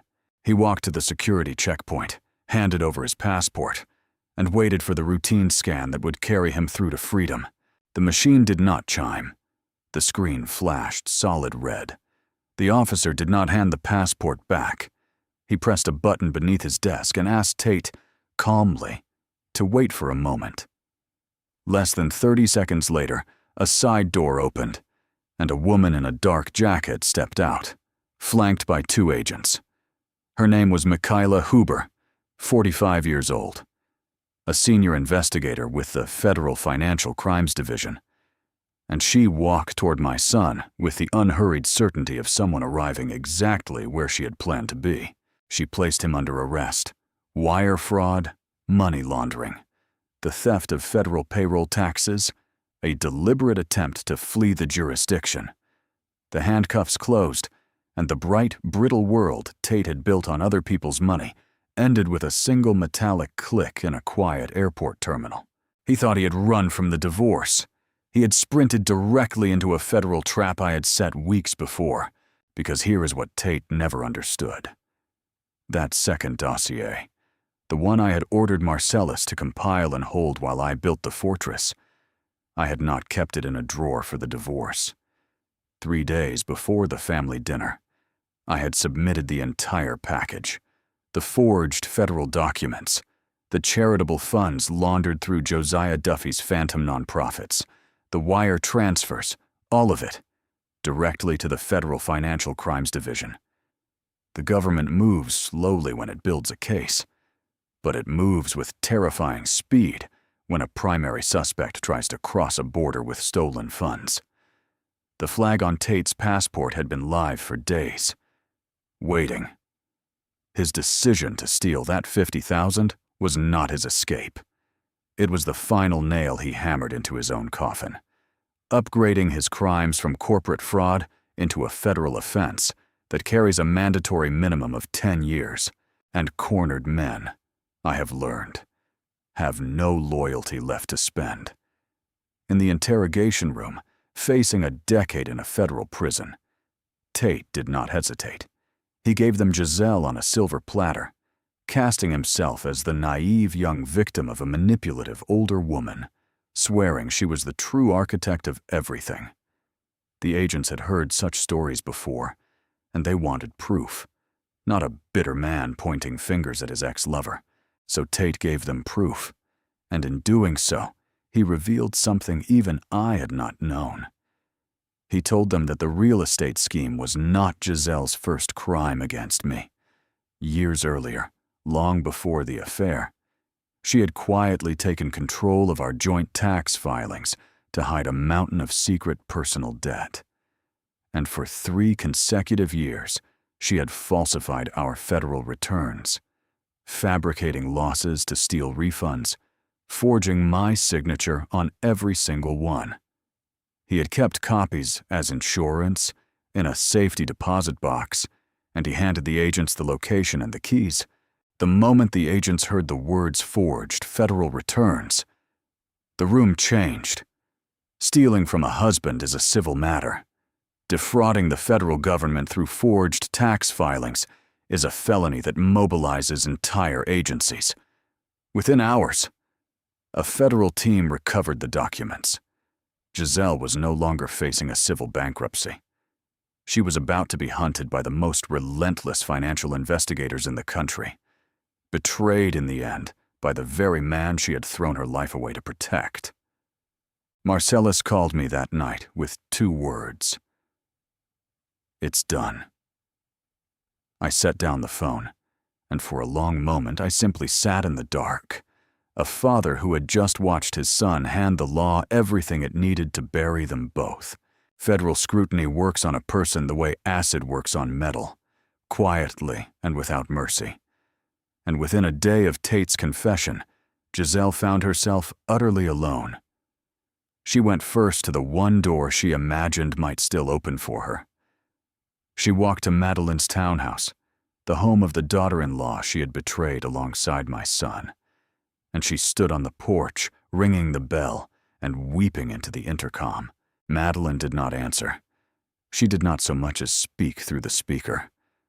She simply tapped a button on her phone that deactivated the gate code Giselle had used for years, and let the woman who had helped destroy her family stand on the step until she gave up and walked away. It was, Madeline told me later, the easiest decision she had ever made. The rejection from a woman she had once tried so hard to please was the last wall to fall. And after it, Giselle had nowhere left to go but to me. She scraped together bus fare from the bottom of a ruined handbag and rode public transit for an hour, sitting among the working people she had spent a lifetime looking past, to reach the tower downtown where I had taken my new apartment. She had begged my address from some former friend. She came in her wrinkled gray dress, her hair undone, her posture broken, and she walked into a lobby of black marble and 30-foot ceilings, believing that 30 years of shared history would buy her a single moment of mercy. She believed she could still summon the tears that had managed me for so long. She did not understand that the man she married was gone, and that she was dealing now only with the man who had engineered her ruin. She told the concierge she was my wife and demanded to be sent up. The concierge, a former serviceman who did not smile, glanced at a screen, then informed her, flatly, that her name was flagged in the building's security system and that she was barred from passing the desk under any circumstance. She began to weep, gripping the marble counter, crying out that she was homeless, that the government was trying to put her in a cage, begging for 5 minutes of my time while well-dressed strangers stepped around her in distaste. I watched all of it from my apartment, on the live feed from the lobby desk, sipping a glass of cold water. I will tell you honestly that a small and ancient part of me, the part that had once stood at an altar across from this woman, felt a faint, distant pang. But that part of me had been buried the day I stood in my own hallway and heard her call me a corpse to be divided. I felt, in the end, nothing I could not master. I did not pick up the phone to call the desk. I did not go down. To grant her an audience would only confirm her last delusion, that she still held some leverage over my heart. True power, I have learned, is exercised through absence. Instead, I called the junior administrative floor and spoke to a young clerk named Mac Barnett, 22 years old, 3 weeks into his first job, eager to prove himself. I gave him precise instructions. Print one document from the Human Resources portal. Place it in a plain folder. Carry it down to the weeping woman at the security desk and deliver a message, word for word, with no warmth and no hesitation. Minutes later, I watched Mac step out of the elevator, cross the marble, and hold out the folder. Giselle took it with trembling hands, her eyes bright with sudden, desperate hope. Certain it contained a check, a settlement, the keys to some softer landing I had arranged. She opened it in the middle of the lobby. It was a single sheet of cheap paper, an application for the minimum wage overnight janitorial position at my oldest, most run-down warehouse on the far south side of the city. And Mac, standing straight, delivered my words exactly. He told her that Mr. Kramer sends his final regards, and that this application was the only source of legal income she would ever be permitted to access for the rest of her life. That if she filled it out, she would be given a mop and a bucket, and the chance to scrub the floors her former husband owned, to slowly pay down the millions she owed him. Then he turned and walked back to the elevators without waiting for a reply. Giselle looked at the paper. Whatever pillar of pride had been holding her upright finally gave way. She dropped the folder on the marble, turned, and walked out through the revolving doors into the anonymous crowd, and the bottom, at last, had been reached. While Giselle was discovering the floor, Madeline was quietly securing the future. She understood something the federal agents had not yet bothered with. Tate's startup was worthless, but the proprietary code he had built still sat on the servers in their home, and Tate believed, even from his cell, that he could someday sell it and rebuild. It was the one thing he still loved. So Madeline relieved him of it. As his legal wife, she had every right to the property in her own home, and she used it. She wiped the master servers with a military-grade utility, overriding them again and again until 3 years of his arrogant labor became meaningless noise. The physical backup drives she dropped, without drama, into a tub of hot water, and watched the bubbles rise as the last of his empire dissolved. Then she changed the locks, boarded the window he had broken in his cowardly flight, and made the home a fortress for herself and Reed. When Tate was eventually released on a federal monitor and walked the long miles back to claim his last asset, he would find soaked, dead drives in a box on the porch and a note in his wife's hand, telling him his servers were wiped and his presence was no longer required. The guilty had reached the bottom.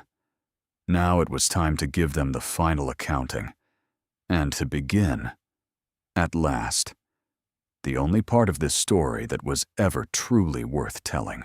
6 months is 2 financial quarters. It is enough time to restructure a supply chain, refinance a portfolio, or build a new tower's foundation. In the machinery of the federal courts and the bankruptcy system, it is exactly the amount of time required to grind the arrogance out of a human being. I walked into the federal mediation building on a cold Tuesday morning in a new charcoal suit, flanked by 2 of the most expensive litigators in the state, though I would not need them to speak a single word. Giselle and Tate were already seated at a cheap laminate table when I entered, forced to sit side by side, the hatred between them so thick it had its own weather. The 6 months had been merciless. Giselle wore a faded sweater that looked pulled from a donation bin, her hair gray at the roots, her skin gone dull and sunken. Tate looked worse, thinner, hollow, a black federal monitor bulging at his ankle beneath a cheap polyester suit. A man out on conditional bail who was a prisoner in every way that mattered. They didn't look at each other. When I took my seat across from them, they both shrank back into their chairs. The court-appointed mediator was a tired man named Hannah Barrett, 56, with thick glasses and a neat stack of documents. He read the facts into the record in a flat voice. "We were gathered," he said, "to mediate the collapse of the Nevada shell companies and the resulting toxic debt." He consulted his calculator and read the consolidated figure aloud. The total outstanding liability, including penalty interest, the foreclosure deficit on the mansion, and the unpaid commercial obligations, came to exactly $4.2 million. Then he paused, adjusted his glasses, and said that in 30 years of bankruptcy mediation he had never seen a debt structure so perfectly isolated. Every single dollar of that $4.2 million, he noted, was owed to one entity, Meridian Trust. He looked at me, and for the record, he formally recognized me as the executive representative of that trust. Giselle closed her eyes. Tate stared at the table. They had known, of course, but hearing a federal mediator confirm that they owed me, specifically and entirely, more than $4 million made it real in a way nothing else had. Hannah Barrett explained that ordinarily, individuals could liquidate what little they had and discharge such a debt in bankruptcy. But because this debt was entangled with gross corporate negligence and active federal fraud investigations, the standard protections could be challenged and denied by the primary creditor. By me, I raised one hand to keep my lawyers silent, and I asked the mediator, politely, to step out for 5 minutes so I could speak directly to the debtors. He gathered his pens and left, and the door closed, and the silence in that room became a living thing. I reached into my briefcase and placed 2 identical folders on the table between them. I spoke in the same calm voice I used to negotiate a fuel contract. I told them we had reached the end of the road, and that it was time to choose how they would pay for what they had done. I tapped the first folder. Inside, I said, was a petition my attorneys had drafted asking the federal court to deny their bankruptcy entirely, on the grounds of documented fraud. If I filed it, they would remain liable for every cent of the $4.2 million with no structured way to ever pay it. And I reminded them that the federal prosecutors were still waiting on my full cooperation as the primary victim of their tax forgery and wire fraud. If I chose to cooperate aggressively, they would both receive the maximum mandatory sentence, 10 years, in a federal penitentiary. I let that hang in the cold air. Then I moved my hand to the second folder. This one, I said, contained a civil liability agreement. By signing it, they would each voluntarily and permanently accept full personal responsibility for the entire $4.2 million to Noba, payable to Meridian Trust, waiving forever any right to seek bankruptcy protection against it. In exchange, I would withdraw my cooperation from the criminal case. Without the primary victim and the original forged documents, the prosecutors would likely be forced to drop the worst charges and offer them probation. They would avoid prison, but avoiding prison came with a lifelong price. By accepting that permanent debt, they would be agreeing to automatic wage garnishment for the rest of their lives. Every paycheck they ever earned, from whatever minimum wage labor they could find, would have half of it intercepted at the source by my trust. They would never own a home, never buy a new car, never build savings or take a vacation. They would work every day until they died, paying down a debt that, with its compounding interest, they could never mathematically satisfy. I folded my hands. I told them they had 2 minutes, 10 years in a cage, or the rest of their lives as the working property of the man they had tried to bury. The breaking point is never loud. It is a quiet surrender. Giselle was shaking. Tate breathed in shallow gasps. Neither spoke, neither apologized, neither begged for a better percentage. They simply reached out with trembling hands, picked up the cheap pens the mediator had left behind, and signed. Giselle's tears fell onto the ink. Tate's signature was a jagged scrawl, nothing like the arrogant flourish he had once used on his startup contracts. I gathered the documents, placed them in my briefcase, stood, and buttoned my jacket. I walked out without a word of goodbye, leaving them alone at the laminate table to begin contemplating the long, gray remainder of their lives. The reckoning was complete. And now, at last, there was only the legacy left to attend to. The snow had begun to melt by the time the last of it was finished, the city streets turning to rivers of gray slush. And one morning, I received a quiet notification that the first wage garnishments had been collected from 2 minimum wage paychecks. The amounts were almost nothing, a few dollars against an unpayable mountain. The money was never the point. It was simply a small, mechanical heartbeat, a reminder that 2 lives were now permanently tethered to a balance sheet they could never escape. They had ceased to be a threat. They were only numbers now, paying slowly toward a debt they would carry to their graves. And I found, when it was over, that I was 63 years old and standing in a very quiet room, asking myself the only question that had ever truly mattered. Not how to win. I had won. But what? In the end, the winning was for.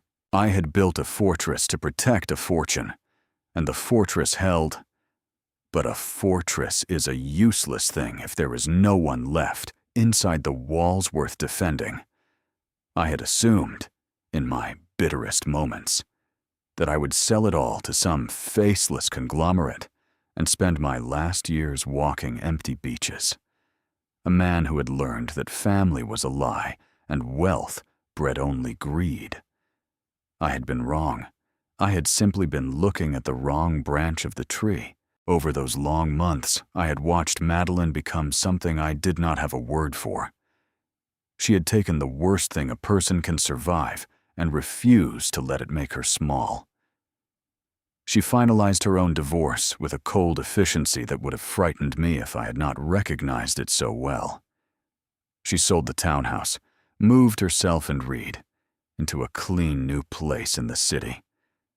And then, one evening, she came to me and asked me to teach her the business, not for a title, not for a corner office.